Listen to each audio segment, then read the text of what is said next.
e você desconfia que tal produto está caro, Você não compra. Você não compra. Você não compra. E aí, você já parou para pensar quanto do seu salário é gasto com alimentação? É muito, não é não? Nós gastamos boa parte do nosso salário com a coisa mais básica da necessidade do ser humano, a alimentação. Você já pensou por que isso é assim? Falta alimento? Falta capacidade produtiva? Qual é o problema? Neste vídeo de hoje, queremos discutir um pouco sobre esse tema, de forma geral, e também apontar alguns elementos aí sobre a realidade de Curitiba e apresentar algumas medidas concretas para aliviar a vida dos trabalhadores curitibanos. E antes de mais nada, eu quero pedir a todos vocês que se inscrevam no nosso canal, compartilhem com seus amigos, afinal de contas não custa nada, não é mesmo? E nos ajuda muito. Esse é o segundo vídeo que a gente está gravando e aqui as coisas são feitas na abnegação militante, no pouco tempo que temos de sobra, depois do trabalho, das tarefas domésticas e da própria militância. Voltando agora para o nosso tema de hoje, o preço dos alimentos. O bagulho tá punk, não tá não? 30 conto e meio quilo de café e na cartela de ovo, meu querido. Não tá fácil. A gente teve uma alta aí de 39,60% na alta do café, 21,53% no azeite, 21% na carne e 14,23% nas bebidas. E adivinha qual é o índice oficial da inflação? 4,8%. É mole. Tá sacando a maldade? Ou seja, quando é para reajustar o nosso salário, é um índice de 4,8%. Quando se tem reajuste. Mas quando a gente vai no supermercado, é uma lapada de quase 40% no preço do café. E o que explica essa situação?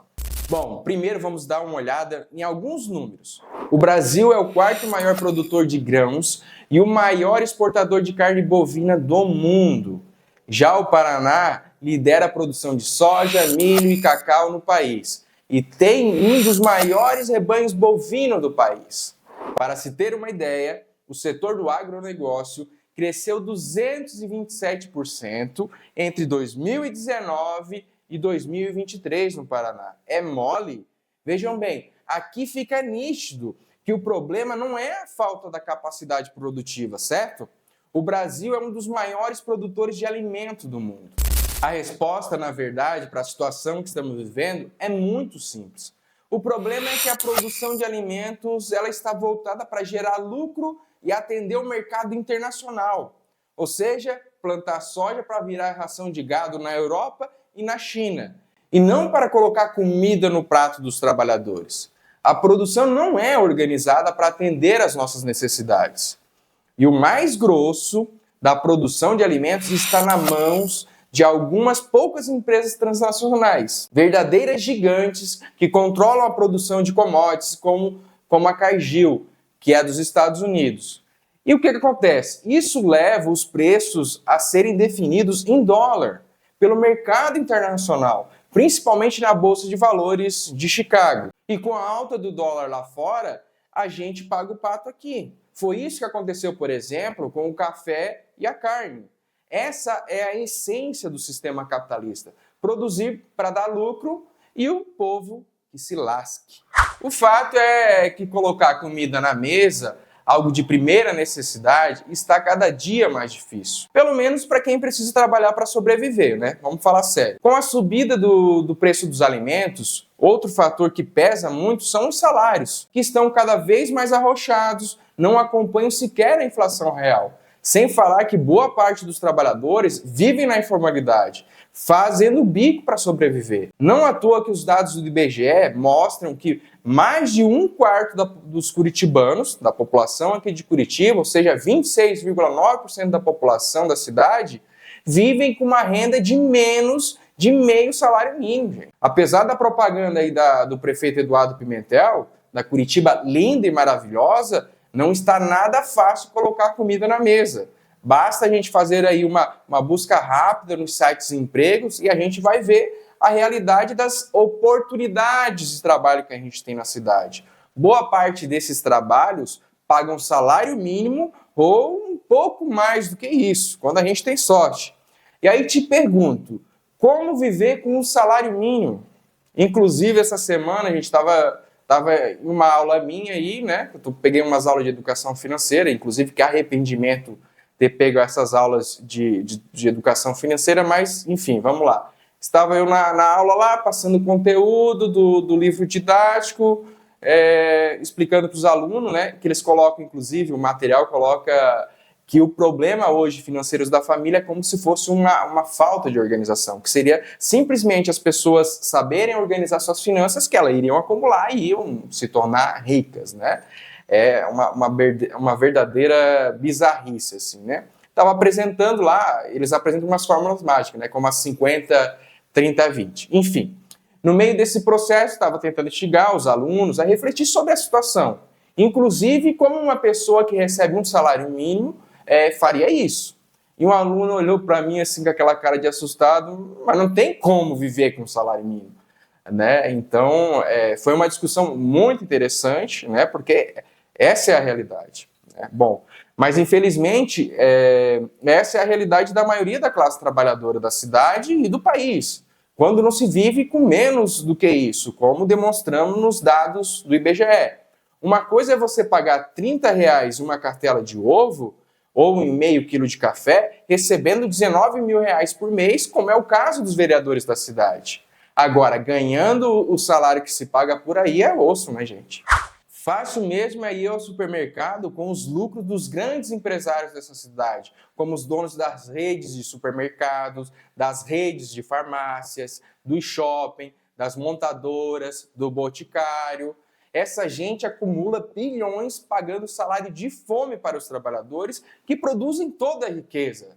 Eles enriquecem nos impondo trabalhos precários, como a escala 6x1, terceirização, jornada de trabalho intermitente e por aí vai. E diante da carestia dos alimentos, o prefeito de Curitiba, o senhor Eduardo Pimentel, não perdeu tempo para fazer propaganda dos minguados programas de combate à fome da cidade. Bom, vamos lá. Nesse bolo entram os restaurantes populares, os sacolões da família, os armazéns da família. Vocês acham que de fato isso resolve o problema? Vamos lá, a gente vai colocar aqui na ponta do lápis e ver qual é o real alcance desses programas tão propagados pela prefeitura. Vamos começar aí pelos 5 restaurantes populares que temos hoje na cidade. Estes restaurantes servem refeições no almoço e janta de segunda a sexta-feira. O preço de cada refeição custa R$3. Porém, os 5 restaurantes juntos servem 5.100 refeições por dia. Esse número que à primeira vista parece grande se torna um grão de areia na praia quando a gente compara com o total de habitantes da cidade. Veja bem, temos aproximadamente 1,8 milhões de habitantes na cidade. Ou seja, essas 5.100 refeições atingem apenas 0,28% da população. É uma agulha no palheiro. Se fosse triplicado o número de refeições, ainda assim não atingiria 1% da população. Sem falar que as 5 unidades estão centradas no centro da cidade e apenas 2 nos bairros mais distantes. Agora vamos para os sacolões da família. A gente tem 11 unidades na cidade, onde se vende fruta, legumes e verdura. Boa parte dos produtos são vendidos a 3,99 e não todos, como falou o prefeito aí no videozinho da propaganda dele. O primeiro problema é que alguns produtos a gente pode encontrar com um preço mais em conta em outros estabelecimentos. O segundo é que o espaço físico desse sacolão, gente, é completamente insuficiente, bem diferente do que aparece lá na propaganda do prefeito. Quem frequenta esses espaços, como eu, sabe do que eu estou falando. O povo tem que fazer a feira espremido. E cabe lembrar que esses ambientes são frequentados por muitos idosos, né? Que diante do arroxo das aposentadorias precisa economizar cada centavo possível. E convenhamos, 11 unidades, com esses espaços reduzidos para 1,8 milhões de habitantes, parece até piada. O prefeito quer contar a vantagem com isso ainda, né, gente? Os armazéns da família são semelhantes, espaços bem apertados, Mas por que o Pimentel iria se preocupar com isso, né? Já que são os pobres, são a gente que utiliza esses espaços e não ele e os seus parceiros, né? Os super ricos da cidade. Os preços também não são bem como a propaganda do prefeito mostra, não. Alguns produtos têm um desconto maior, mas são poucos. Aqui temos um número maior até de unidades, 35 armazéns da família, no entanto, passa longe de ser uma política eficiente para garantir comida barata na mesa do trabalhador. A verdade é que Eduardo Pimentel, assim como Aero Greca, gasta milhões para fazer propaganda de seus grãos de areias na praia. São políticas sociais irrisórias diante da necessidade da população. O grosso dinheiro da prefeitura, diga-se o nosso dinheiro, vai para o bolso dos seus amigos empresários, principalmente através das terceirizações, como é o caso do transporte público, saúde, agora as creches, entre outros, né? Agora queremos retomar o segundo elemento responsável pelo preço dos alimentos, a produção agrícola. O agro é pop apenas para os grandes empresários do agronegócio. Se é verdade que a crise climática afetou algumas culturas, como a do tomate, também é verdade que o Brasil é o maior produtor de carne e café do mundo.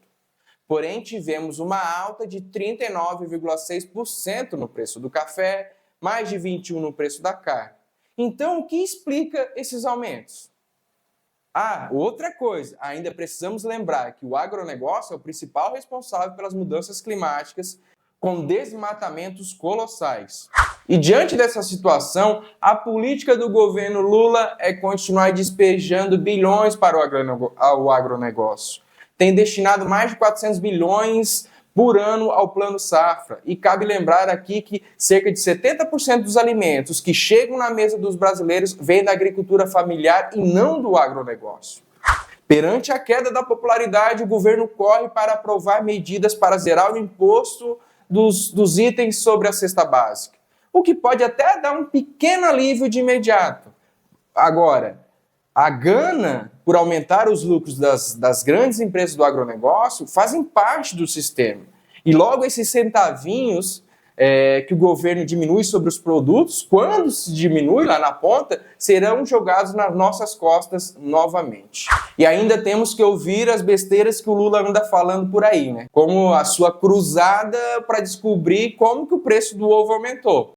Ou ainda a sua dica de ouro para combater a carestia, né? Se tá caro, não compra. Você não compra. Como se essa já não fosse a realidade dos trabalhadores, caçando promoção, buscando os produtos alternativos, que afetam inclusive a qualidade da alimentação, como o surgimento do café fake. É mole, gente. A galera tá moendo galho de café e vendendo como uma bebida à base de café. Essa é a realidade que a gente está falando. A Tim Júnior é o outro que gasta milhões em propaganda para divulgar os seus paupérrimos programas sociais. O que ele gosta mesmo é de fazer privatização, entregar o que é público para o setor privado, encher o bolso, investir desses caras e investir bilhões em obras que favorecem o agronegócio, principalmente para escoar a produção para fora do país, enquanto a gente paga R$30 em meio quilo de café. Sabemos que o Brasil é o quarto maior produtor de grãos e o maior exportador de carne bovina do mundo. Já o Paraná lidera a produção de soja, milho e cacau no país e temos um dos maiores rebanhos bovinos do país. Para se ter uma ideia, o agronegócio cresceu 227% entre 2019 e 2023 no Paraná. Mas como podemos perceber, isso não se reverteu em melhoras na nossa qualidade de vida, e sim em mais lucros para esses bilionários tão estimulados e beneficiados pelo governador e pelo presidente. Tanto Lula como Ratinho Júnior andam de mãos dadas com os bilionários do agro. Governam para atender os seus interesses, enquanto para os trabalhadores o que sobra são as dicas brilhantes para tentar fugir da carestia dos alimentos. Olha, gente, para resolver a inflação dos alimentos é necessário um conjunto de medidas que reduzam e controlem os preços, garantindo soberania alimentar e comida para a população. Isso passa, inevitavelmente, por enfrentar o atual modelo agroexportador, que só beneficia um punhado de bilionários que lucram com a dolarização dos preços. Passa por colocar as terras a serviço de atender às necessidades da população. E para isso, gente, é preciso enfrentar o agro e não despejar bilhões em seus bolsos como eles têm feito.